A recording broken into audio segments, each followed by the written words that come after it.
Welcome to Whisper Nights. Turn off the lights, because the real stories are told in the dark. Enjoy listening. It started like any ordinary day in calculus, the 7th period on a gloomy Friday. The weekend was nearly here, and spring break was finally within reach. So everyone in the room was buzzing with quiet impatience, shifting in their seats and glancing at the clock. I already knew we didn't have a test that day, unlike many of my friends who were sweating it out in other classrooms. So our teacher decided to pass the time by pulling up sporcle.com and running a brand logo quiz. He wasn't the type to stress over structure on a Friday. He had always been a laid-back, cool teacher.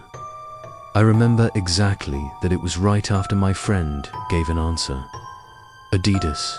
I can still picture the logo in my head when the loudspeaker came alive. The dean's voice, normally calm and measured, now sounded panicked, almost frantic, as he barked that this wasn't a drill and for every teacher to begin immediate lockdown procedures. A chill ran through me. Even our relaxed teacher suddenly looked alarmed as he rushed to turn off the lights and motioned us to huddle in the far corner of the room. We sat in suffocating silence for 2 long minutes. The buzzing sound of the emergency power cut followed, a signal we all knew meant the school had shut everything down. That made it feel real, terrifyingly real. A few minutes crawled by like hours before we heard something that made my heart pound. A man screaming from somewhere in the hallway. 2 girls instantly began crying, their sobs shaky and loud in the silence, and fear spread like wildfire through the rest of us. The screams grew louder, closer, until fists slammed against lockers like gunfire. Then a voice boomed, "I'm gonna kill you all." That was when real terror gripped me. Our teacher raised a finger to his lips, warning us not to make a sound. Nobody moved. We just stared, wide-eyed and frozen, hoping someone else knew what to do. The banging moved from the lockers to our door, and one of the crying girls couldn't take it. She screamed, "No." The man pounded even harder, ranting incoherently, shaking the door as the 2 sobbing girls broke down completely. It felt like forever, but eventually the noise moved away, his screams fading down the hall. My watch said maybe 10 minutes had passed, but it felt more like half an hour in that nightmare. When the loudspeaker clicked on again, we all jumped. The dean's voice, a little steadier now, explained what happened. Some man, apparently mentally unstable, had come into the building and attacked the receptionist, forcing her to flee in terror. They didn't know if he was armed. The staff had swept the building but couldn't find him. The dean instructed all teachers to keep doors locked and not allow any students to leave, no matter what. What scared me most, though, was what we learned later. A janitor had eventually found the man sleeping in a storage closet. Word spread that a .44 Magnum was found in his pocket, though I don't know if that was ever confirmed. And, apparently, when the janitor tried to wake him, the man escaped before the police could get to him. To this day, I don't think anyone knows what became of him. I can only hope he's somewhere safe and getting help, but part of me doubts it. My school ran on 2 lunch schedules, the first one for 6th graders and some 7th graders, and the second for the rest of 7th and all 8th graders. This lockdown happened in early October, on a rainy, overcast day that already felt eerie. During the first lunch, I heard 4 sharp bangs. I thought it was thunder at first, but the kids around me started screaming. I thought they were overreacting until campus security burst in and shouted for everyone to get into the multi-purpose room. Kids had to ditch their lunches mid-line and rush in. Me and my friends joined the crowd cramming into the huge room. Its back wall was entirely made of glass, and staff quickly rushed to pull down the heavy blinds while adults took positions guarding the exits. My friend Eric, like the rest of us, was desperate to know what was happening. He managed to ask one of the staff members, who whispered that there was a man in one of the houses across from the school.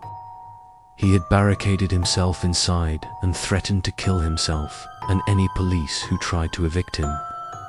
Even worse, the man had been spotted walking around near the school, staring at kids. Eric later told us he learned the man was a registered sex offender. We stayed in that room for an hour, 2 full class periods, before we were individually escorted back to class. Later that week, I found out the man actually lived next door to my friend Brandy. She told me that the previous Halloween, the same man had smeared blood on his window and written, "Don't come here or I'll kill you." At the time, everyone assumed it was a sick holiday prank. But now we knew it wasn't. He wasn't just disturbed, he was dangerous. Fast forward to the present. I'm 22, a fresh college graduate, and I landed a job back at my old high school as a computer intern. My office is in the basement, a cluttered mess of cables, spare parts, and dusty shelves. But our little triple office down there is surprisingly nice. 3 big desks, 2 mini fridges, a wall-mounted TV, and the best air conditioning in the entire building. It felt like a luxury cave away from the chaos upstairs. I got the job thanks to my old computer teachers, who always treated me more like a friend than a student. For weeks, it was great, until the day everything changed. That afternoon, my 2 co-workers, Dave and Gary, were upstairs. I was alone, quietly eating a sandwich, when my phone rang. It was one of the women from the front office, her voice tight. Lockdown, armed suspect in the building. My stomach dropped. There wasn't much I could do. The basement office didn't even have a real door, just an open frame, and the main basement door had no lock. I turned off the lights, shut off my monitor, and crouched under the desk with my phone in hand. I texted Dave and Gary, but neither responded. I sat there in suffocating darkness for 20 minutes, my heart pounding, scrolling on my phone to distract myself. Then I heard it, the creak of the basement door opening. Someone ran down the stairs. Heavy footsteps. My throat tightened. I froze, praying it was one of my co-workers. Then someone entered the office, but didn't turn on the lights, just silence. My fear was so intense I thought my chest would burst. Suddenly, my phone buzzed. A text from Dave. "Dude, that psycho just shot Mr. Buckley. Red shirt hat. Don't go upstairs." My blood ran cold. I glanced up. The man in front of me, red plaid shirt, dark hat, smiled faintly and said he was just hiding with me, waiting to pick up his son. That's when I realized my breathing went shallow. I didn't think. I bolted for the stairs.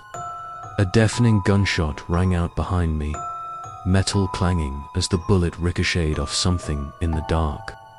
I sprinted up the stairs and into the arms of waiting police. They tackled him as soon as he followed me out. Miraculously, Mr. Buckley survived. Later, we heard the shooter had some personal grudge against him. No one ever told us why. But that gunshot, that sound will never leave my head.